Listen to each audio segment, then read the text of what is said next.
Mga kaganapan ng Grade 6 Earth ngayong Christmas party!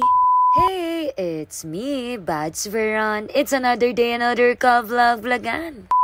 For today's video nga mga kabads, isi-share ko sa inyo yung mga kaganapan namin ngayong Christmas party. Bago ko nga sila isama sa video at mag-pause ay tinatanong ko na muna sila at humihingi ako ng permission sa mga magulang. Ang sabi ko nga pagdating sa mga ganitong video, hindi talaga ako gumagawa ng content kundi for memories lang po. Lalo na kapag mga ganitong okasyon, isa ito sa mga masasayang alaala ng mga bata. Lalo na para sa akin, sila yung first advisory class ko bilang permanent teacher.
After nga ng mga ibang palaro, nagutom na yung mga bata kaya pinakain ko na rin sila. Grabe, sa totoo lang sobrang nakakakilig at sobrang na-appreciate ko yung mga magulang ng mga batang to. Yung pagsuporta pa lang nila na pinasali yung mga bata, pagbigay ng mga candies, and pag-share nga po ng mga pagkain para sa kanila. Maraming salamat po talaga dahil nabusog ang mga bata.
na nga, nagkaroon kami ng fashion show Christmas edition at pipili nga kami ng King and Queen of the Christmas, Face of the Christmas, Best Dress at Best in Round. At habang naghihintay nga ng mga resulta ay inumpisahan ko na ang aming gift giving. Sabi ko nga sa mga bata na simple lang ito pero magagamit nila. Pero kahit ano pa man yan, lahat dapat laging magpasalamat. Hindi na nga kami nagkaroon ng exchange gift para lahat po ay makatanggap ng mga regalo.